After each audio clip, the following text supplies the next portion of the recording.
يا أيها الذين آمنوا إذا نودي للصلاة من يوم الجمعة فاسعوا إلى ذكر الله وذروا البيع يصلون على النبي يا أيها الذين آمنوا صلوا عليه وسلموا تسليما اللهم صل على سيدنا محمد وعلى آله وصحبه أفضل صلواتك وعدد معلوماتك وبارك وسلم۔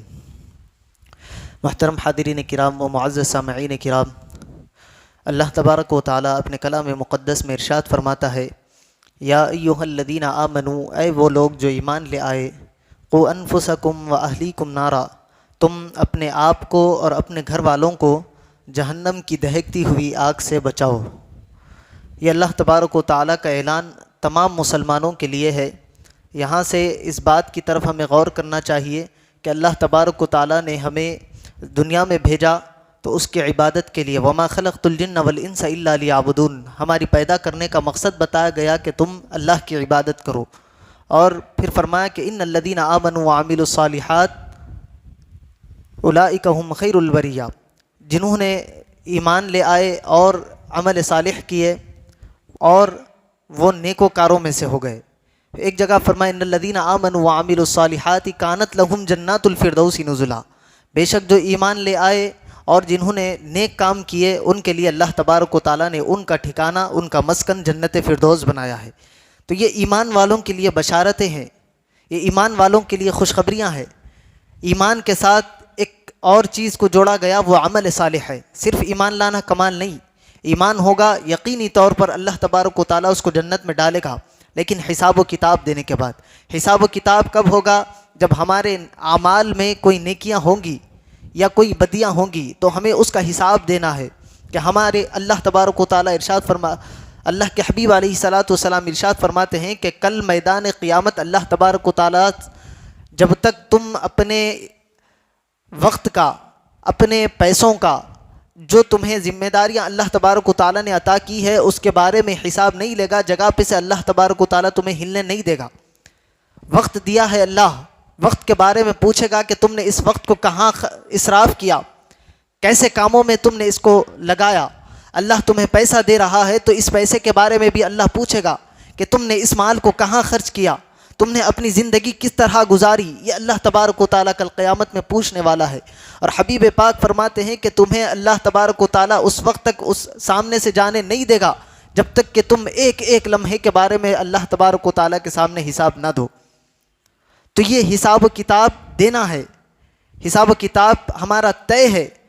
اللہ کے حبیب علیہ السلام نے یہ ارشاد فرمایا، ادھر اللہ فرماتا ہے فَمَن يَعْمَلْ مِثْقَالَ ذَرَّةٍ خَيْرًا يَرَهُ، تمہارے ہر لمحے کے بارے میں، تمہارا ہر نیک عمل اللہ تبارک و تعالیٰ کی بارگاہ میں اس کا بدلہ دیا جائے گا۔ وَمَن يَعْمَلْ مِثْقَالَ ذَرَّةٍ شَرًّا يَرَهُ، اگر تم نے کوئی چھوٹا بھی گناہ کیا ہوگا اس کی بھی سزا تمہیں کل قیامت کے دن ملے گی۔ تو یہ حساب و کتاب طے ہے، جزا اور سزا طے ہے۔ اللہ تبارک و تعالیٰ اس کا حساب لے گا، اللہ تبارک و تعالیٰ اس کے معاملات ہم سے پوچھے گا، اور اس کے مطابق ہمارا حشر ہوگا کہ ہمیں ہمارے اعمال کیسے تھے اور ہمیں کس طرف بھیجنا ہے، جنت کی طرف بھیجنا ہے یا دوزخ کی طرف بھیجنا ہے۔ تو موٹا تو یہ حساب ہے کہ ان الذین آمنوا وعملوا الصالحات، ایمان لاؤ اور عمل صالح کرو۔ اور اب ایمان لانے کے بعد بھی کچھ ایسی چیزیں ہیں جو انسان کو دیکھتے رہنی چاہیے۔ ان میں سے یہ ایک اہم مسئلہ ہے، یا ایھا الذین آمنوا قوا انفسکم واہلیکم نارا، تم اپنے آپ کو بھی بچاؤ اور اپنے اہل و عیال کو، اپنے گھر والوں کو، اپنے بیوی بچوں کو بھی جہنم کی آگ سے بچاؤ۔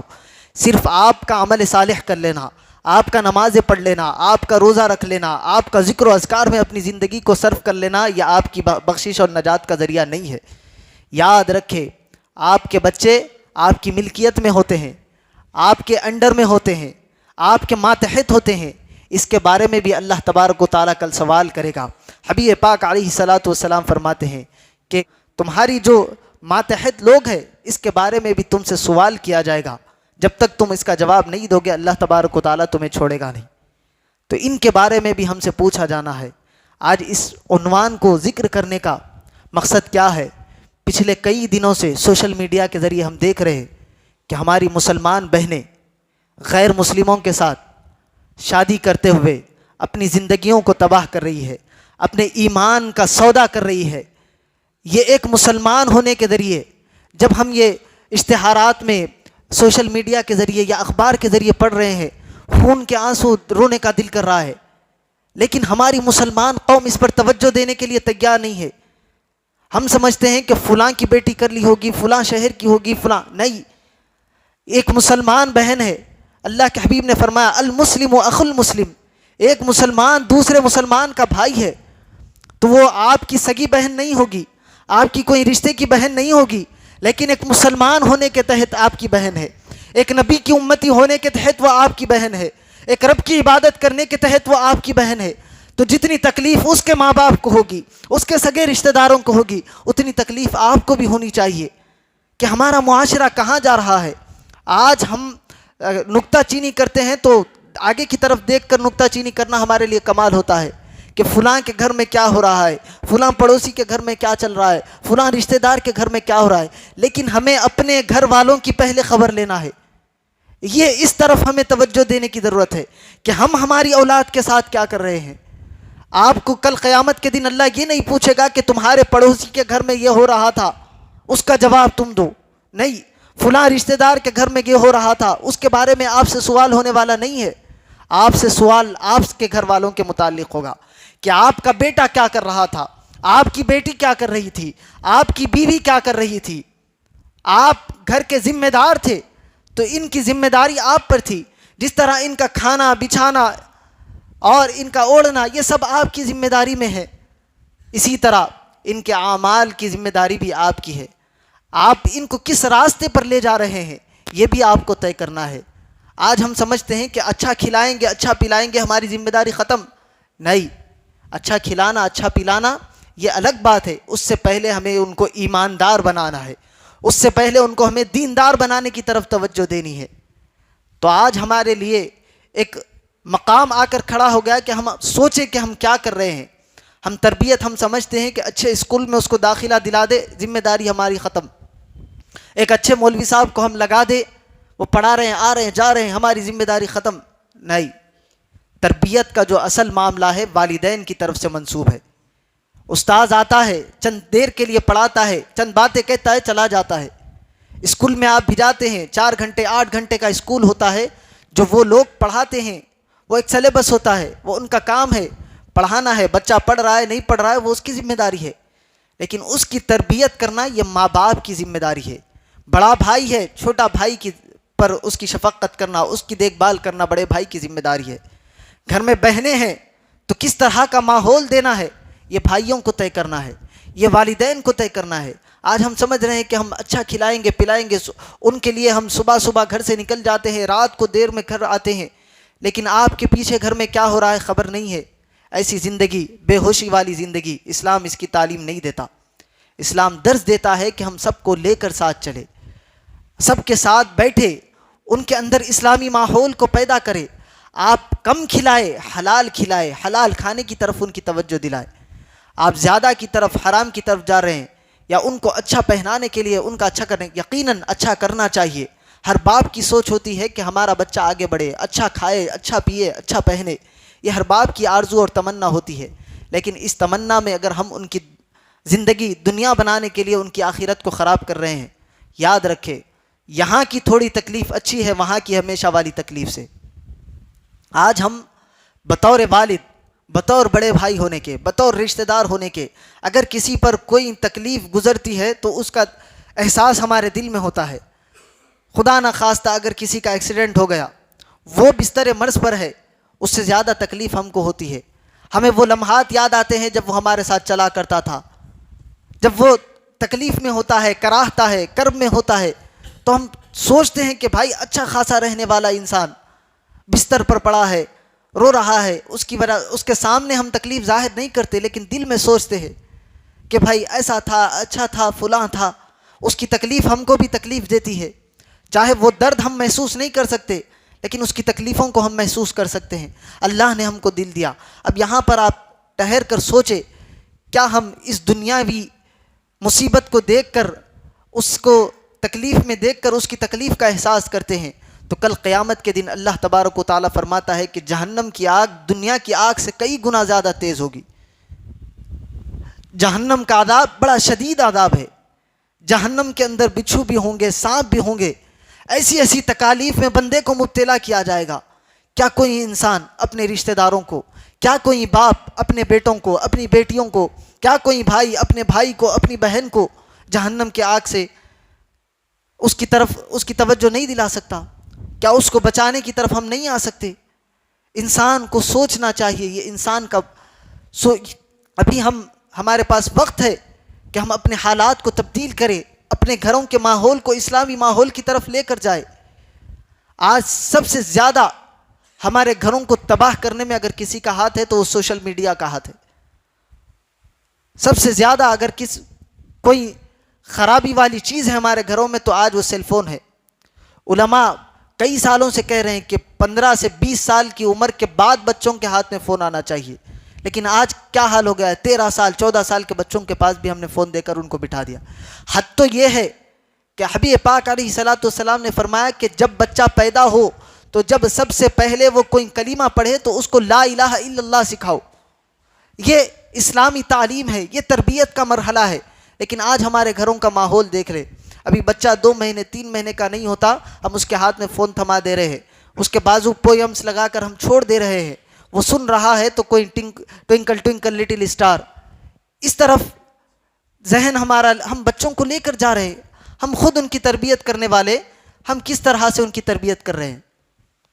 یہ ایک سوچنے والا مرحلہ ہے یہ بھی, کہ تربیت کی ذمہ داری دی گئی تھی. حبیب پاک نے فرمایا کہ تم سب سے پہلے ان کو کلمہ طیبہ سکھاؤ, سب سے پہلے ان کو اسلامی آداب سکھاؤ. لیکن ہم بتا رہے ہیں کیا کہ وہ جنگل میں تھا, وہ راجا تھا, وہ رانی تھی, وہ کہانیاں سناتے ہوئے ہم ان کو بٹھا دے رہے ہیں. کہاں سے ان کے اندر اسلامی اقدار آئے گی, کہاں سے ان کے اندر اسلامی معلومات آئے گی؟ آپ سوچیں نا. سب سے پہلا مدرسہ, سب سے پہلا اسکول ماں کی گود ہوتی ہے.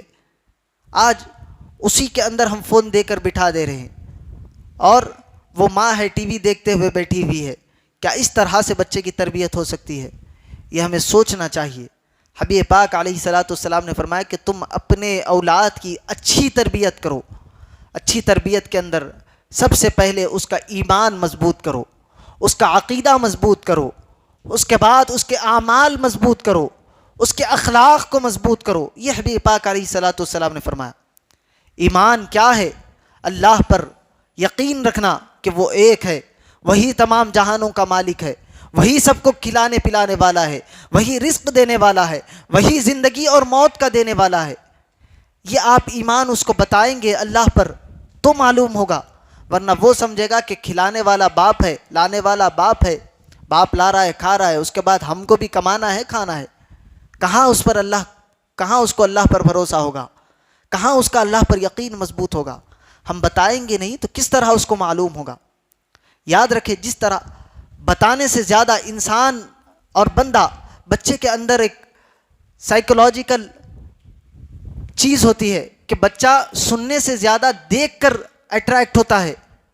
تو اس کو آپ اگر اچھی چیزوں کی طرف مائل کرنا چاہتے ہیں تو آپ اس کو اچھے آداب بتائے, اخلاق بتائے, اپنے آپ کو ادب والا بنائے, اپنے اخلاق کو سنوارے, اپنی زبان کی حفاظت کرے. کہ آپ سمجھتے ہیں کہ آپ اپنی بیوی کو, اپنے بھائی کو گالی دیں گے اور بچہ آپ کا تمیز اور تہذیب سیکھے گا؟ کیا آپ بچے سے یہ امید رکھیں گے؟ بچہ جس طرح آپ کی زبان ہوگی, بچہ سب سے زیادہ مانوس اپنے والدین سے ہوتا ہے, ماں اور باپ سے سب سے زیادہ مانوس ہوتا ہے. لاکھوں کی بھیڑ بھی ہوگی, وہ اپنے والدین کو بچہ پہچان لیتا ہے. کیوں؟ کیونکہ اس کا ایک کنیکشن والدین کے ساتھ ہوا کرتا ہے. تو بچہ سب سے زیادہ سیکھتا ہے تو والدین سے سیکھتا ہے. تو والدین کی ذمہ داری ہے کہ وہ اپنے اخلاق کو سنوارے, وہ اپنے اطوار کو سنبھالے, وہ اپنا کردار اچھا بنائے اور پاکیزہ بنائے. دنیا کے بڑے بڑے اولیاء کرام کو آپ اٹھا کر پڑھیں, سب سے زیادہ کردار ان کی ماں کا ہوتا ہے, اس کے بعد ان کے باپ کا ہوتا ہے. آپ بڑے بڑے اولیاء کرام کو, بڑے بڑے علماء کو اٹھا کر پڑھیں, کردار ان کا ان کی ماں کی وجہ سے آتا ہے. ان کی تعلیم اور تربیت ان کے باپ دادا کرتے ہیں. تو یہ جو ہمارے پاس ایک چیز تھی مسلمانوں میں, یہ دور ہوتے جا رہی ہے. جتنا دور ہو رہی ہے ہماری قوم جہنم کی طرف اتنی ہی قریب ہوتے جا رہی ہے. ہماری تربیت بچپن میں والدین کیا کرتے تھے, آج والدین صرف پیدا کرنا والدین کا کام ہو گیا، اس کے بعد سنبھلنا بچے کا کام ہے۔ اس طرح زندگی ہونے والی نہیں ہے۔ والدین کو چاہیے کہ مرحلہ بمرحلہ اس کی تربیت کرتے جائے۔ یاد رکھتے، ہم سمجھتے ہیں کہ بچہ بڑا ہوگا تو ہم اس کو سمجھائیں گے، نہیں، تعلیم اور تربیت اس کی کرنا ہے 10 سال کے اندر کی ایج میں، 7-8 سال تک اس کو اچھا آپ تیار کر سکتے ہیں۔ اس کے بعد اگر بچہ 10 سال کا ہو جائے گا پھر وہ والدین کے ساتھ ویسی انسیت اور محبت بچے کی نہیں رہتی۔ 10 سال سے لے کر 18 کی ایج تک بچہ دوستوں سے مانوس ہوتا ہے۔ پھر اس کے بعد بچہ اچھائی کیا ہے برائی کیا ہے جب 18 سال کے بعد سمجھ میں اس کو آتا ہے، لیکن تب تک بہت دیر ہو چکی ہوتی ہے۔ تو آپ کو اگر بچوں کو سنبھالنا ہے تو ابتدائی مرحلہ 2-3 سال سے آپ اس کو سکھانا شروع کریں گے تو 8-10 سال تک آپ کے ہاتھ میں ہے کہ آپ بچے کو کس طرف لے جانا چاہتے ہیں، کہ آپ بچے کو دیندار بنانا چاہتے ہیں یا آپ بچے کو بے دین ہی چھوڑ دینا چاہتے ہیں۔ تو یہ جو ابتدائی 10 سال ہوتے ہیں، اگر کوئی والدین ہے تو ان کے لیے یہ مرحلہ ہے کہ 10 سالوں میں اس کی تربیت بہترین طریقے سے کرے۔ 10 سال کا عرصہ گزر جائے گا، اس کے بعد بچہ اسکول کے ماحول میں اور دوستوں کے ماحول میں آئے گا، اور جس طرح کا اس کا دوستانہ ہوگا وہ اسی طرف پھر چلتا ہوا چلا جائے گا۔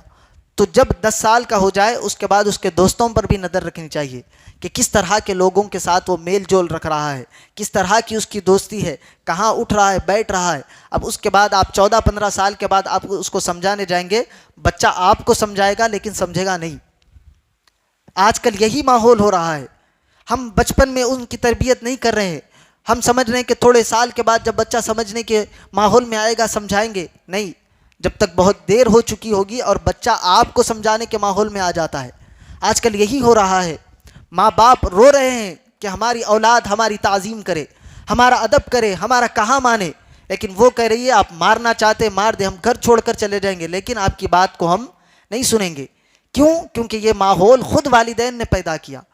جب تربیت کا مرحلہ تھا انہوں نے اس کی تربیت نہیں کی، جب تربیت کا مرحلہ تھا انہوں نے اس کو لائٹ لیا، جب تربیت کا مرحلہ تھا انہوں نے اس کو فلمیں دکھائی، انہوں نے اس کو ناچ گانا سکھایا، جب تربیت کا مرحلہ تھا انہوں نے اس کو گالیوں والی آوازیں سنائی، خود اس کے سامنے گالیاں دیا کرتے تھے۔ اب جب بچہ بڑا ہو گیا تو ہم سمجھتے ہیں کہ وہ سمجھے، لیکن سمجھنے والی ایج پھر 18-19 سال کے بعد والی اس کی ہوتی ہے، جب اس کو سمجھ میں آتا ہے کہ کیا اچھائی تھی کیا برائی تھی، والدین جو کہتے تھے وہ صحیح تھا یا میرے والد غلط کیا کرتے تھے۔ بچہ جب سمجھنے کے شعور میں آتا ہے تو جب تک بہت دیر ہو چکی ہوتی ہے۔ آج کل یہی ماحول چل رہا ہے، جو ہماری بہنیں غیر مسلموں کے ساتھ، غیر مسلم تو غیر مسلم، ہماری کچھ بہنیں، کل ہی میں ایک انٹرویو دیکھ رہا تھا بلہ گڑے کا شاید یا چندرائن گٹے کے آگے کا، وہاں کا ایک عورت کئی سال پہلے اس کا نکاح ہوا، شوہر باہر ہے، وہ انٹرویو دے رہی ہے کہ میں 5 سال سے کسی اور مرد کے ساتھ غیر تعلقات میں ہوں، 5 سال میں میرا ہسبینڈ آتا ہے، سال میں 1-2 مہینے میرے ساتھ رہتا ہے چلا جاتا ہے، اور وہ خود اپنی زبان سے کہہ رہی ہے کہ ہر مہینے میرے پاس 25,000 روپے بھی جاتا ہے، میں وہ پیسوں کو خرچہ بھی کرتی ہوں لیکن کسی اور غیر محرم کے ساتھ رہ رہی ہوں۔